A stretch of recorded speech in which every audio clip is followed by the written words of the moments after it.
Chapitre 14. Premier paragraphe, versets 1 à 18. Or, quant à celui qui est faible en foi, recevez-le, non pas pour la décision de questions douteuses. L'un croit pouvoir manger de toutes choses, l'autre qui est faible mange des herbes. Que celui qui mange ne méprise pas celui qui ne mange pas, et que celui qui ne mange pas ne juge pas celui qui mange, car Dieu l'a reçu. Qui es-tu, toi, qui juges le domestique d'autrui?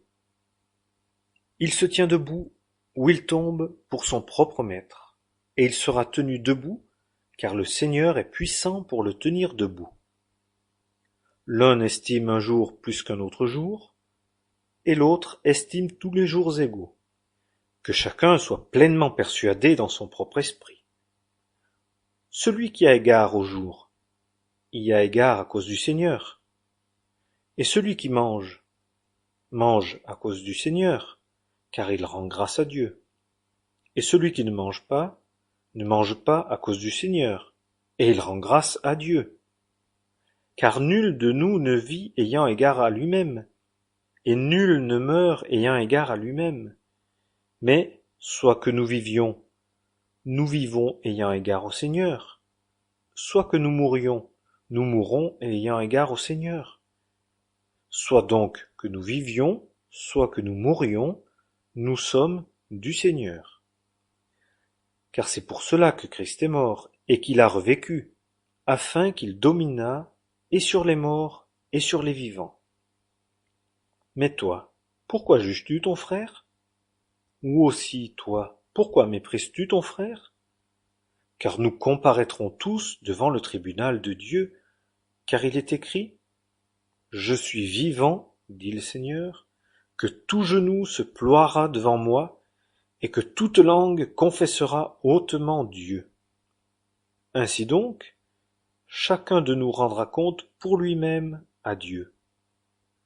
Ne nous jugeons donc plus l'un l'autre, mais jugez plutôt ceci, de ne pas mettre une pierre d'achoppement ou une occasion de chute devant votre frère.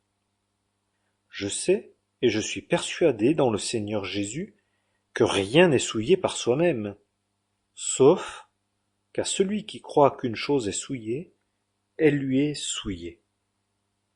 Car si, à cause d'une viande, ton frère est attristé, tu ne marches plus selon l'amour. Ne détruis pas par ta viande celui pour lequel Christ est mort. Que ce qui est bien en vous ne soit donc pas blâmé. Car le royaume de Dieu n'est pas manger et boire, mais justice et paix et joie dans l'Esprit Saint. Car celui qui en cela sert le Christ est agréable à Dieu et approuvé des hommes. Deuxième paragraphe, versets 19 à 23. Ainsi donc, poursuivons les choses qui tendent à la paix et celles qui tendent à l'édification mutuelle. À cause d'une viande, ne détruis pas l'œuvre de Dieu. Toutes choses, il est vrai, sont pures, mais il y a du mal pour l'homme qui mange en bronchant. Il est bon de ne pas manger de chair, de ne pas boire de vin, et de ne faire aucune chose en laquelle ton frère bronche ou est scandalisé ou est faible. Toi, tu as de la foi? Aie-la par devers toi-même devant Dieu. Bienheureux est celui qui ne se juge pas lui-même en ce qu'il approuve. Mais celui qui hésite, s'il mange, est condamné, parce qu'il n'agit pas sur un principe de foi. Or, tout ce qui n'est pas sur le principe de la foi est péché. Chapitre 14. Premier paragraphe, versets 1 à 18. Or, quant à celui qui est faible en foi, recevez-le, non pas pour la décision de questions douteuses. L'un croit pouvoir manger de toutes choses, l'autre qui est faible mange des herbes.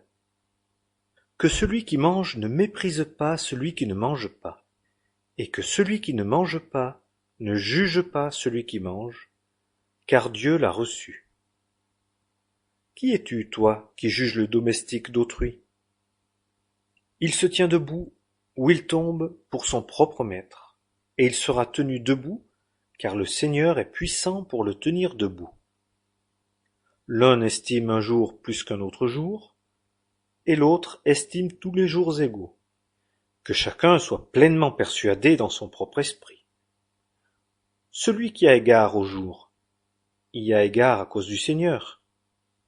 Et celui qui mange à cause du Seigneur, car il rend grâce à Dieu. Et celui qui ne mange pas à cause du Seigneur, et il rend grâce à